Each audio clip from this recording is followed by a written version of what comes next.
¿Qué tal? ¿Cómo están? Bienvenidos nuevamente a nuestro canal del ABC de tu dinero. Hoy vamos a ir por la segunda fase, si queremos llamar así, del tema de ingresos pasivos, ¿no? El otro día nos planteábamos en el primer video si efectivamente es factible este tema de la formación de un capital con el propósito de generar ingresos adicionales, por ejemplo, los que tenemos, o llegado el caso, constituir una fuente que termine siendo la generadora de los recursos que nos permita a nosotros llevar adelante en nuestra vida. Bueno, hoy vamos a hablar de algunos de los instrumentos, vamos a hablar más hoy de lo que llamamos las rentas financieras, ¿no? Las rentas que provienen de la inversión en activos financieros. Vamos a dejarnos un capítulo, ¿sí? El próximo, vinculado a la inversión inmobiliaria, ¿no? Algo que dijimos, ¿no? Un país o muchos países latinos donde la inversión inmobiliaria es un poco el refugio con un fuerte componente cultural, pero vamos a ver que existen diferencias en cuanto al funcionamiento fundamentalmente del mercado del crédito para las operaciones inmobiliarias. Pero, le digo, eso es el próximo video. Hoy vamos a meternos particularmente en esta cuestión, rentas financieras e ingresos pasivos. Vamos a ver cómo funciona. Tenemos el temario y los puntos que vamos a ir tocando. Vamos a ver qué tipos de rentas. Vamos a mencionar por lo menos las más frecuentes. Seguramente hay más y según el país donde te encuentres, la diversidad de instrumentos financieros en los cuales uno puede ir volcando su capacidad de ahorro, le permiten la generación de una renta. Bueno, vamos a mencionar algunos que tienen que ver no solamente con la naturaleza propia del instrumento, sino también con un factor secundario que tiene que ver con el tipo de moneda y el comportamiento de la inflación en tu país, ¿no? Es decir, que eso van a ser también elementos a ser considerados a la hora de la selección. Vamos a hablar de las ganancias de capital, ¿qué son? Y de los dividendos. ¿Para qué tipo de instrumentos, a qué tipo de instrumentos financieros nos estamos refiriendo? Y por último, vamos a hablar de intereses y amortización, ¿no? Amortización, por ejemplo, cuando compramos un título, que puede ser de deuda pública o privada, y va generando ese flujo, algo dijimos con el tema de obligaciones negociables en el video anterior, va generando un flujo que es el que yo voy a utilizar para la formación de ese capital futuro. Tenemos, si queremos hacer una división, tenemos productos financieros de lo que llamamos renta fija. ¿Sí? Renta fija significa que yo conozco de antemano el rendimiento que me promete ese activo. ¿Sí? Podemos ser, muchas veces pensamos, esto es una inversión de mediano a largo plazo, por lo tanto, un plazo fijo como inversión tradicional a un plazo corto no formaría parte de la cartera de productos deseables para la conformación de mis inversiones. Pero sabemos que una cosa es la naturaleza de un activo, ¿sí? Y otra cosa es el comportamiento de ese activo. Es decir, yo puedo tener un activo de corto plazo, pero permanecer en ese activo durante mucho tiempo, por lo tanto, para mí forma parte de una decisión, de una estrategia de mediano a largo plazo. O sea, una cosa es su naturaleza y otra cosa es su comportamiento y la permanencia que yo le asigne en mi decisión de inversión. Pero dijimos, renta fija, conocimiento sí, con anticipación del rendimiento que puede llegar a generar. Como tipos de instrumentos vinculados al tema de renta fija, pueden ser, vamos a ver, títulos de deuda, ¿sí? Títulos de deuda pública, privada, que van generando distintos rendimientos, ¿sí? Distintos rendimientos en función de los plazos, en función de las características o de quién es el emisor, en función de la moneda en la que está nominado ese título. Es muy importante que nosotros consideremos acá el concepto de el interés compuesto, ¿no? La reinversión. Vamos a hablar mucho del fenómeno de reinversión. ¿Por qué?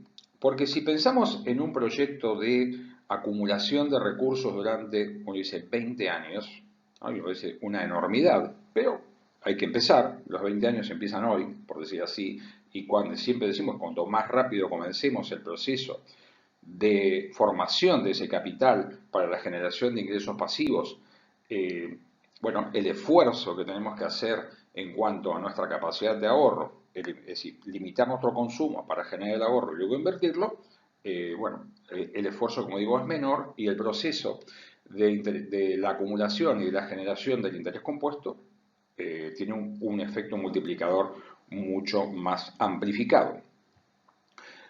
El punto entonces de la reinversión lo que está marcando es una discusión, porque el dinero que genera la inversión ¿es ganancia? Pregunta, ¿es ganancia? Vamos a ver si es ganancia, ¿no? Porque vamos a ver que la renta fija, por ejemplo, sobre el final, vamos a mencionar que en la renta fija generalmente el flujo comprende la devolución del dinero que yo invierto, más la renta o rendimiento que ofrece ese título, y ese flujo que se genera durante un tiempo determinado me obliga a mí a la reinversión. Y muchas veces nosotros pensamos en el concepto de ganancia, y una puede ser la ganancia propia de la operación, pero la ganancia en esta lógica no se encuentra disponible. Es decir, se encuentra disponible en la práctica, pero conceptualmente yo tengo que reinvertir esos flujos intermedios que se van dando a través de la vida del título en el cual yo invierto, con el propósito de vuelta de la formación del capital. Y en esta idea, desde cuando yo invierto en un activo y va generando flujos intermedios, digamos un título que tiene un horizonte de 3 años para su inicio y finalización total, y en el medio, por ejemplo, va haciendo pagos semestrales o trimestrales, esos recursos yo voy a tener que reinvertirlos, ¿sí? Volver a comprar ese título u otro título que se encuentre disponible de características similares para que empiece a funcionar esta lógica del interés compuesto. Acá conozco, vuelvo a insistir, el monto que me van a devolver y el monto que me van a pagar de renta. Es un dato cierto, es renta fija, con los riesgos inherentes, como siempre decimos, a cualquier tipo de inversión. Pero este dato está definido de antemano. Si queremos hablar de la vereda opuesta, están las opciones de renta variable, ¿sí? De renta variable, donde yo no conozco los resultados de mi inversión. Esos resultados pueden ser incluso negativos, ¿no? Pueden ser positivos, y acá está la expectativa de el mayor nivel de riesgo que prometa una mayor expectativa de rendimiento. Tenemos como características las acciones, índices bursátiles que de alguna manera reflejan un mercado, ¿no? Y ya no estoy invirtiendo en acciones específicas de algunas compañías, sino que estoy apuntando a tratar de replicar el funcionamiento de un mercado. En el caso argentino, para escapar del riesgo argentino, pero no escapar definitivamente de la lógica del riesgo, sino escapar del riesgo argentino, están las oportunidades que se brindan a través de los CDRs, donde yo con pesos puedo entrar a comprar acciones o parte de acciones que cotizan en los Estados Unidos, con un horizonte de inversión diferente. Ya la lógica acá, salvo que seas un amante del trading, estás apuntando a la permanencia, ¿sí? No una permanencia suicida. Si vos ves que las cosas están cayendo, vas a tener que evaluar límites de permanencia en esa inversión, pero la idea es pensar en la permanencia de esa inversión durante un mediano o largo plazo, ¿sí? Mediano o largo plazo.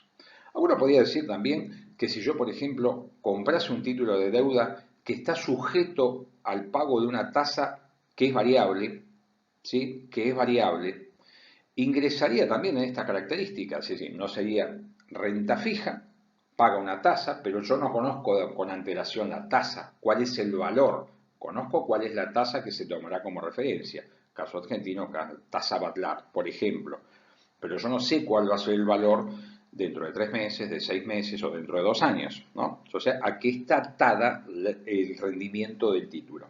Pero no sé cuál va a ser el rendimiento. Podríamos también, si quiere, incorporarlo dentro de esto. En ese caso, podríamos decir, aunque esto puede sonar un poco extraño, es un rendimiento ya conocido, es una tasa de referencia, solo que no sé el valor que va a adquirir esa tasa.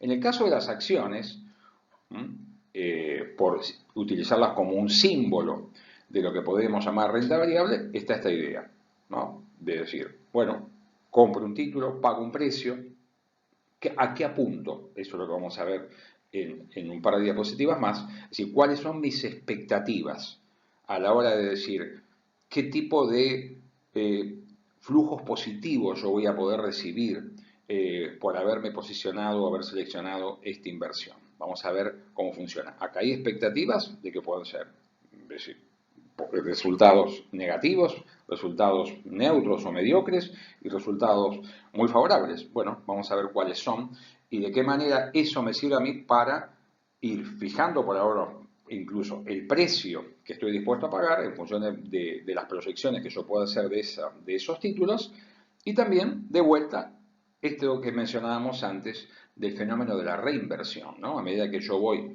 recibiendo flujos de estas inversiones, también se me plantea la misma situación, ¿no? La necesidad de su reinversión y no consumo. ¿Sí? Ahí estamos. Un punto que no podemos desconocer es el que tiene que ver con la moneda en el que estoy invirtiendo, ¿no? Es una inversión en pesos. O es el tema de la inflación en estos últimos meses, que ya digamos un poco más, en el último año y medio, empezó a ser ya de vuelta un tema visto a nivel mundial como preocupante y sigue siéndolo todavía porque estamos viendo lo que las tasas de interés a nivel mundial no ceden. Por el contrario, se sigue esperando que esas tasas puedan seguir subiendo con la intención de combatir la inflación. Ahora, lo que decimos es moneda e inflación. Es decir, formación de un capital. El primer requisito es la protección del capital, ¿no? Ese capital que yo estoy conformando no tiene que ser afectado en su poder adquisitivo. Por lo contrario, hay que caer en una falacia. Voy a juntar, es decir, X cantidad de dinero para dentro de 20 años, pero voy a descubrir que ese dinero que estoy juntando, su poder de compra, no es el que yo tengo como expectativa. Es decir, nominalmente es un monto, pero en términos reales el monto es menor. Así que este es un tema que también uno tiene que ir monitoreando.